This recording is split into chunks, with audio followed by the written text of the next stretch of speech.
Welcome to iDream. నేను Udayasri. September 10th world suicide prevention day. చాలా మంది రకరకాల కారణాలతో సూసైడ్ చేసుకుంటూ ఉంటారు. మరి వాళ్ళకి ఒక అవేర్నెస్ తీసుకురావాలి, ఈ సూసైడ్ కేసెస్ తగ్గాలి అన్న ఉద్దేశంతో సైకాలజిస్ట్ అన్నం సుబ్రహ్మణ్యం గారు మన స్టూడియోకి వచ్చారు. ఆయనతో మాట్లాడి ఏ విధంగా ఇలా సూసైడ్ టెండెన్సీ ఉన్న వాళ్ళని సూసైడ్ చేసుకోకుండా మనం కాపాడగలము, అలాగే ఇంకా ఈ కేసెస్ని తగ్గించగలము అనే విషయాలు తెలుసుకుందాం. నమస్తే అండి. నమస్కారం అండి. సార్, ఇంకా ఒక సైకాలజిస్ట్గా మీరు ఎన్నో కేసెస్ చూస్తుంటారు. ఈ సూసైడ్ టెండెన్సీ ఉన్నవాళ్ళు, రకరకాల కారణాలతో చనిపోయిన వాళ్ళు, వాళ్ళని కాపాడాలి అని అంటే ఏం చేయాలి, ఎలాంటి ప్రికాషన్స్ తీసుకోవాలి? వాళ్ళ చుట్టుపక్కల ఉన్న వాళ్ళు కావచ్చు, సూసైడ్ ఫీల్ అనిపించిన వాళ్ళు కావచ్చు. ఇది చాలా ఇంపార్టెంట్ అండి. ఈ ప్రివెన్షన్ మెథడ్స్ కన్నా మనం తెలుసుకుంటే సూసైడ్ జరగకుండా చూడొచ్చండి. ఫస్ట్ నేనేం చెప్తానంటే, ఫస్ట్ పేరెంట్స్ యొక్క థింకింగ్లో మార్పు రావాలి. ఇవాళ పేరెంట్స్ ఎలా ఉన్నారంటే పిల్లలను చాలా గారాభంగా పెంచుతున్నారండి. ఎటువంటి కష్టమో తెలియకుండా పెంచుతున్నారండి. అప్పుడు ఏమవుతుంది, లైఫ్లో ఏదో ఒక రోజు కష్టం వస్తుందండి. కష్టం రాకుండా ఎవరికి ఉండదు. ఆ కష్టాన్ని ఫేస్ అయ్యేలాగా సూసైడ్ చేసుకుంటున్నారు. అదే మీరు కష్టపడటం నేర్పితే చేసుకోడు కదా ఇది. కరెక్ట్.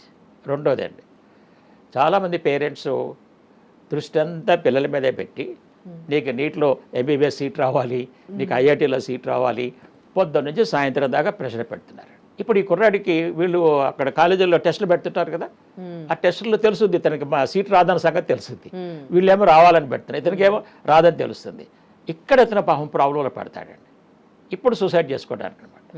అందుకని చూడండి, ఎక్కువగా నీట్ స్టూడెంట్స్ ఈ మధ్య రాజస్థాన్లోని కొన్ని ప్లేసుల్లో కూడా నీట్ ఈ ట్రైనింగ్ కోచింగ్కి వెళ్ళి వీళ్ళేమో ప్రెషర్ పెడుతుంటారు, వాళ్ళకేమో రాదని తెలిసినప్పుడు వాళ్ళు సూసైడ్కి వెళ్తారండి.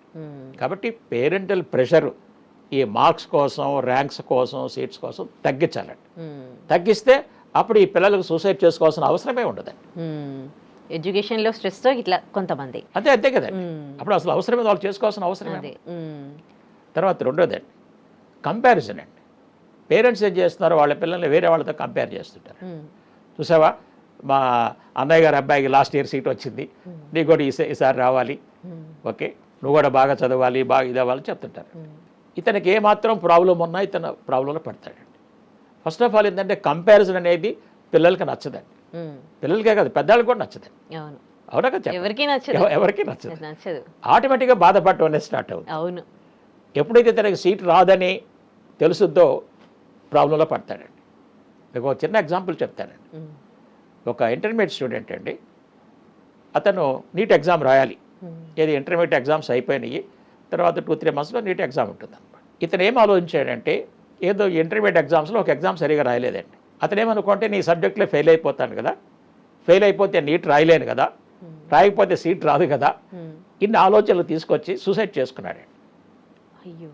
తర్వాత రిజల్ట్స్ వచ్చినప్పుడు ఇతను ఇంటర్మీడియట్ అన్ని ఎగ్జామ్స్ పాస్ అయ్యాడు. అయ్యయ్యో. మరి ఎంత రాంగ్ థింకింగ్ చూడండి. అదే ఈ రాంగ్ థింకింగ్ ఎందుకు వచ్చింది, నేను సీట్ రాకపోతే వాళ్ళేమనుకుంటారు, వీళ్ళేమనుకుంటారు, మా పేరెంట్స్ ఈ ఆలోచన విధానం అండి. అందుకనే పేరెంట్స్ ఈ కంపారిజను, ఓకే ఈ ప్రెషర్ పెట్టడం, సీట్ల కోసం తగ్గించాలండి. అదేవిధంగా ఈ కాలేజెస్లో అండి, ఇవాళ కార్పొరేట్ కాలేజెస్లో ఈ సీట్ల కోసమని పేరెంట్స్ ఎంతో డబ్బులు పెట్టి పాపం చేర్పిస్తున్నారండి. అక్కడేం జరుగుతుంది వాళ్ళకి తెలియదండి. అక్కడ ఏమవుతుందంటే, కొన్ని సందర్భాల్లో మార్కులు తక్కువ వచ్చినప్పుడు వాళ్ళు చాలా నెగిటివ్ ప్రోగ్రామింగ్ చేస్తున్నారండి. అసలు నువ్వు వేస్ట్, ఎందుకు చదువుతున్నావు, మీ ఫాదర్ డబ్బులు ఎందుకు వేస్ట్ చేస్తున్నావు, నీకు సీట్ రాదు, నువ్వెందుకు వేస్ట్ ఫెయిల్ అవి, ఎందుకు పనికిరావు. మరి ఈ టైప్ ఆఫ్ ప్రోగ్రామింగ్ చేసినప్పుడు ఇతను మరి ప్రాబ్లంలో పడతా డెఫినెట్లీ తీసుకుంటారు కదా. ముఖ్యంగా సెన్సిటివ్ పీపుల్ ఉన్నారు అనుకోండి, సున్నిత మనసు ఉన్నాళ్ళు, వాళ్ళన్నా నెగిటివ్ మాటల్ని మళ్ళీ రిపీట్ చేసుకుంటూ ఉంటారండి. రిపీట్ చేసుకొని ఇప్పుడు మరి నేను సీట్ రాకపోతే పేరెంట్స్ బాధపడతారు కదా, ఇదంతా ఎందుకు, అసలు సూసైడ్ చేసుకుంటే పోయింది కదా అన్న ఆలోచన ట్రిగ్గర్ అవుతుంది. అందుకని నేనేం చెప్తున్నానంటే, కార్పొరేట్ కాలేజెస్లో లెక్చరర్స్ యొక్క థింకింగ్ మారాలండి. ఇప్పుడు ఒక కుర్రాడికి తక్కువ మార్కులు వస్తున్నాయండి వీక్లీ టెస్ట్లో, లెక్చరర్స్ బాధ్యత ఏంటండి, ఆ తక్కువ మార్కులు ఎందుకు వస్తున్నాయి, వీటిని ఎలా పెంచాలనేది నేర్పాలి. ఎగ్జాక్ట్లీ. అంతేగా నువ్వు నెగిటివ్ ప్రోగ్రామ్ చేసి ఇంకా డౌన్ అయిపోతాడు కదా. కంపేర్ చేసి అక్కడ కాలేజీ ఉంది, లెక్చరర్స్ ఉంది, తక్కువ మార్కులు వచ్చిన వాళ్ళని పైకి పెంచడానికండి. కరెక్ట్ సబ్జెక్టులు అర్థం కాని వాళ్ళకి అర్థమైతే చెప్పడానికండి. కరెక్ట్ అంతేగాని ఫస్ట్ ర్యాంక్లో వచ్చే వాళ్ళ కోసం కాదు కదా కాలేజీ ఉంది. వాళ్ళు కాలేజీకి రాకపోయినా వాళ్ళు పాస్ అవ్వగలరండి. అవును అది కార్పొరేట్ కాలేజీలో థింకింగ్ మారాలండి. థింకింగ్ మారితే చాలా సూసైడ్స్ అండి. ఇవాళ మనము కాలేజెస్లో సూసైడ్స్ అన్నీ కూడా ఈ పేరెంట్స్ ప్రెషర్ వల్ల ఈ లెక్చరర్స్ యొక్క నెగటివ్ ప్రోగ్రామ్ వల్ల జరుగుతున్నాయి. హాస్టల్లో ఎంతో మంది బిల్డింగ్ నుంచి ఎస్ సో కాబట్టి ఈ ప్రికాషన్స్ కనుక ఇటు పేరెంట్స్ ఇటు లెక్చరర్స్ కనుక తీసుకుంటే చాలా యూత్ సూసైడ్స్ మనం ప్రివెంట్ చేయొచ్చు. ఇంకొకటి భార్యాభర్తలు గొడవ పడి లేకపోతే వరకట్న వేధింపులతో చనిపోతూ ఉంటారు కదా, సూసైడ్ చేసుకుంటూ ఉంటారు. అంత కష్టపడి పెంచిన తల్లిదండ్రులను మర్చిపోతారు అప్పటి వరకు కూడా. అంటే ఆయన ఏదో ఒక్కడు వేధించాడనో లేకపోతే ప్రేమ లేదనో మళ్ళీ ప్రేమలో ఫెయిల్యూర్ అయిన వాళ్ళు కూడా చనిపోతూ ఉంటారు. అప్పటి వరకు వాళ్ళని ప్రేమగా చూసింది పేరెంట్స్ అంతా మర్చిపోతారు.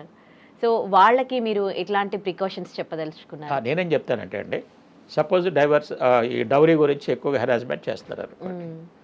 వీళ్ళు మా ప్రయత్నం చేస్తారు, ఎక్స్ప్లెయిన్ చేస్తారు, ఆల్రెడీ అప్పుడు ఇచ్చారు కదా ఇప్పుడు ఇంక ఇవ్వలేరు అని చెప్పేసి అది చెప్తారండి. అయినా చెప్పినా కూడా ఇతను ఒప్పుకోవట్లేదు అనుకోండి.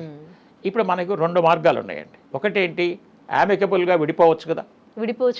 విడిపోతే మన లైఫ్ ఉంది కదా, అంతే కదా. అదే కదా ఆప్షన్. ఎందుకని వాళ్ళకి బుర్రకు తట్టదంటారా? తట్టదండి. ఎందుకంటే ఇప్పటి వరకు మనకు తెలియకుండా మన బ్రెయినే మన లైఫ్ని లీడ్ చేస్తుందండి. ఎలా లీడ్ చేస్తుందంటే దాని లోపల ఉన్న ఆలోచనలను బట్టే లీడ్ చేస్తుందండి. మీకు మంచి ఆలోచనలు ఉన్నాయనుకోండి, మీ లైఫ్ మంచి మార్కులో వెళ్తాయి. మీ లోపల కనుక రాంగ్ ఆలోచనలు అనుకోండి, ఆటోమేటిక్ మీకు తెలియకుండా రాంగ్ మార్కులోకి వెళ్తారు. ఇప్పుడు చూడండి, సింపుల్ ఎగ్జాంపుల్, మనము ఈ ఆల్కహాల్ తాగే వాళ్ళని చూస్తున్నారు, లిక్కర్ షాప్ లేరు, 100 మంది ఉంటున్నారు ఇవాళ. ఎందుకని ఒకళ్ళు చూసి ఒకళ్ళు బ్రెయిన్ కాపీ చేస్తుందండి. వాళ్ళు ఏదో ఎంజాయ్ చేస్తారు, నువ్వు కూడా ఎంజాయ్ చేయి. ఇది రాంగ్ మార్గం అన్న సంగతి మీకు తెలియదండి. సో అందుకే నేనేం చెప్తానంటే ఈ డౌరీ డెత్ అసలు అవ్వాల్సిన అవసరం లేదండి. మీరు ఎక్స్ప్లెయిన్ చేశారు, అంత ప్రయత్నాలు చేశారు, ఒప్పుకోవట్లేదు అనుకోండి, కమ్అవుట్ ఆఫ్ దట్ రిలేషన్షిప్. మీ ప్రాణాన్ని మీరు కాపాడుకోండి. You build your life in a different way. తర్వాత మీరు ఇండిపెండెంట్గా ఒంటరిగా ఉంటారా, మళ్ళీ పెళ్లి చేసుకుంటారా, చాయిస్ ఇస్ దేర్. ఇప్పుడు పేరెంట్స్కి ఏం నష్టం లేదు కదా. ఈ అమ్మాయి బ్రతికుంది హ్యాపీగా, వాళ్ళు సపోర్ట్ చేస్తారు, ఈ అమ్మాయి కొత్త లైఫ్ లీడ్ చేయొచ్చు. ఈ నాలెడ్జ్ లేక సూసైడ్ చేసుకుంటున్నారు. సూసైడ్ చేసుకుంటే పాపం పేరెంట్స్ లైఫ్ లాంగ్ సఫరింగ్ అండి. సపోజ్ ఒక పెద్ద డాక్టర్ ఇట్లా ఈ మ్యారేజ్ ప్రాబ్లం వల్ల సూసైడ్ చేసుకుంది అనుకోండి, పాపం వాళ్ళు ఎంత కష్టపడి చదివించుంటారు, 2 సంవత్సరాలు ఎంత మనీ ఇన్వెస్ట్మెంట్ చేస్తుంటారు కదా. ఇప్పుడు మరి వాళ్ళు ఎంత ప్రాబ్లంలో పడతారు. సో కాబట్టి ఈ మ్యారేజ్ ప్రాబ్లమ్స్ డౌరీ కేసెస్లో చనిపోవాల్సిన అవసరం లేనే లేదండి.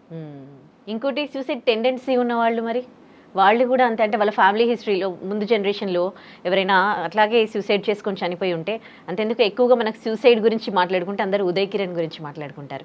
వాళ్ళ ఫ్యామిలీ హిస్టరీలో ఉంది సూసైడ్ టెండెన్సీ అనేది. తను కూడా అంత బాగా ఒక రేంజ్కి ఎదిగి సినిమా ఇండస్ట్రీలో ఉదయ్ కిరణ్ ఈ సంథింగ్ అని ప్రూవ్ చేసుకొని ఆ తర్వాత అవకాశాలు లేక అది డిప్రెషన్లో ఫీల్ అయ్యి ఆయన సూసైడ్ చేసుకున్నారు. ఇలాంటి కేసెస్ని మీరు ఎట్లా చూస్తారు?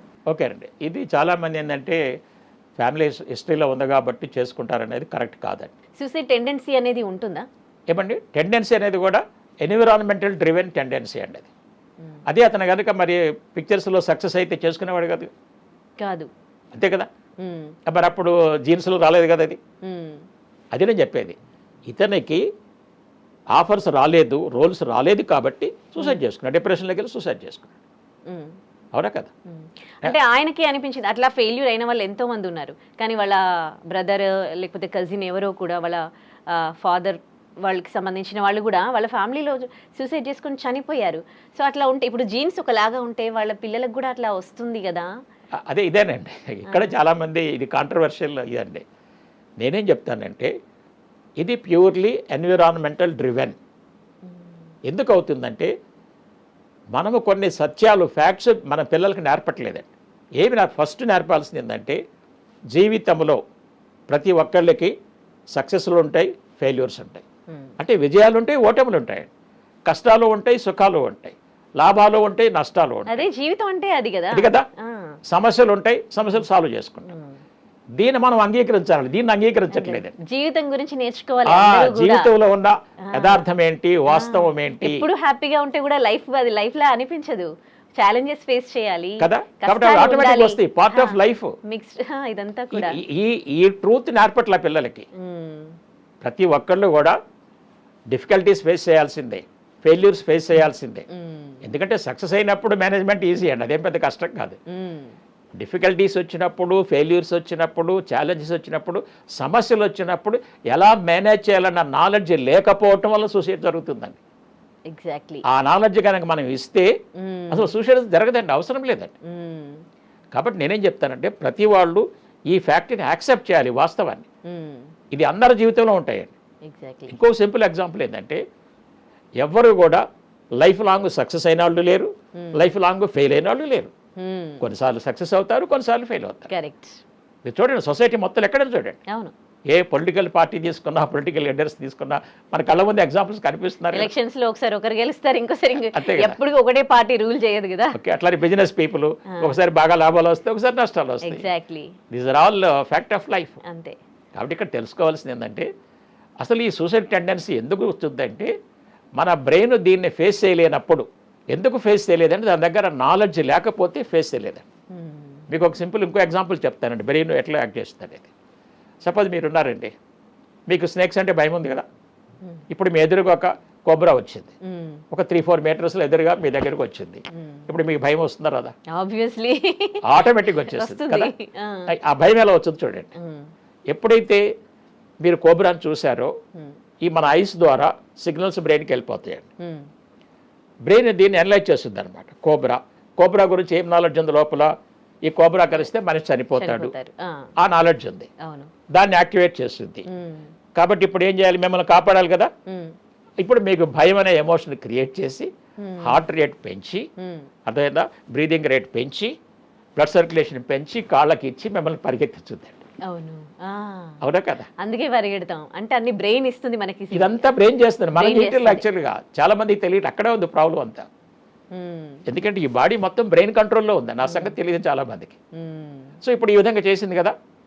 ఇప్పుడు ఇదే సిచ్యువేషన్ వేరే ఎగ్జాంపుల్ చెప్తాను. మీ ప్లేస్లో ఒక పాములు పట్టే వ్యక్తి కూర్చున్నాడు, అదే పాము అదే డిస్టెన్స్లో ఉంది. ఇప్పుడు ఆ వ్యక్తి భయపడతాడా? అస్సలు. దాన్ని ఎలా పట్టాలని చూస్తాడు, అంతేగాని భయపడ్డు. మరి ఎందుకు ఆయన బ్రెయిన్ భయపడలేదంటే అక్కడ ఎక్స్ట్రా నాలెడ్జ్ ఉంది. కరెక్ట్. ఎక్స్ట్రా నాలెడ్జ్ ఉంది కాబట్టి ఎస్, ఈ పాము మనల్ని ఏం చేయదు, దాన్ని ఏమైనా తొక్కట్లేదు, దాన్ని ఏమైనా చంపట్లేదు, దాన్ని ఎలా పట్టుకోవాలో నాకు తెలుసు, ఆ టాక్టిక్స్ అంతా నా దగ్గర ఉన్నాయి. అతను ఒక చిన్న పుల్ల తీసుకుంటాడు, పాము జాగ్రత్తగా హ్యాండిల్ చేస్తాడు, పుట్లో వేస్తాడు, తీసుకెళ్ళి ఆ జూలోనో ఎక్కడ బయట గార్డెన్స్ వదిలేస్తాడు. కాబట్టి మనం తెలుసుకోవాల్సింది ఏంటంటే ఇక్కడ ఉన్న లోపల ఉన్న నాలెడ్జ్ ప్రకారమే మన బ్రెయిన్ ఎమోషన్స్ క్రియేట్ చేస్తుంది.